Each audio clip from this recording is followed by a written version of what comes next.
Marry me. The silence following those two words was deafening.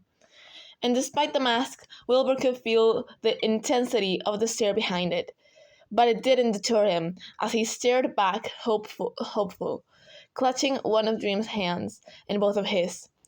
The silence was finally broken by a wheeze, as Dream yanked his hands away and stepped back in disbelief. Wilbur, what the fuck? You can't just ask that out of the blue. What is wrong with you? Despite the scolding, Wilbur stepped closer, taking the masked man's hand once again. What the fuck? I do not know how I pronounced that so weirdly. And why not? I want you to marry me. Dream doubled over, laughing and laughter mixed with the wheezing as he pulled away once more. Why is it so hard to read? We never even dated. How can you skip that and go straight to marriage? The musician paused, thinking for a moment, before a grin split his lips. Then let us date, and then we can marry. Oh, the first date must be grand as well. How about Pizza Hut? Dream just about lost it at that, unable to believe the man was being serious, and walked away instead deciding any talks about territory in Lemmenburg was not going to be happening at that moment.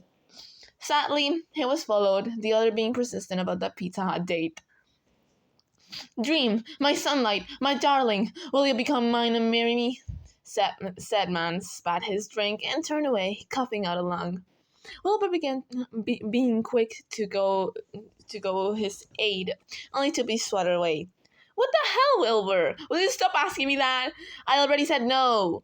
Dream scolded as he left to grab some towels and a new shirt.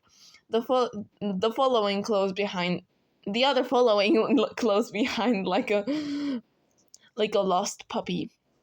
But Sunlight, we're practically married now. Why not make it official? Devote our love to each other for everyone to see. Dream was shaking his head, unable to keep the smile off his face as he changed shirts and went to clean up the table. Wilbur, we've only been dating for 3 months, and I've already said no all those times before. But Dream, my darling, you said it was dating before marriage. Why not let us move to the next stage, my daydream, my love? Dream could only laugh and shake his head as Wilbur continued the dramatics until he was dragged to the couch for a last time in cuddles, which the speedrunner learned quickly was the fastest way of shutting the other up. But he couldn't deny how adorable Wilbur was, holding him snuggling into Dream's chest. Dream, my sunlight on a rainy day, rose in the garden of weeds, my one and only love of my life. Will you do me the honors of becoming the happiest, luckiest man alive and marry me? Instead of wheezy laughter and quick rejection that every proposal before had been met with, Dream let out a light chuckle as he shook his head before rolling over to face Wilbur, reaching over to brush his hair out of his face before stroking his cheek. Wilbur, we just had the wedding 3 days ago. I'm already yours. The musician grinned, placing his hand over Dream's wedding bands, making the lightest clink against each other as they met, and Wilbur turned his head so he could kiss the palm of Dream's hand. I know, but it still doesn't feel real. After so long, my greatest dreams come true. It's too good to be real. Dream laughed as he pulled Wilbur close.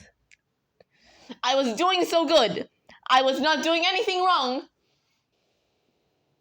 And now I messed it up. I hate this. And now I forgot where I was. Oh, Dream laughed as he pulled Wilbur close. Again, I hate this. Pressing a soft kiss to the crown of his head. I assure you it's real, Will. That would have been much cuter if I didn't completely mess it up.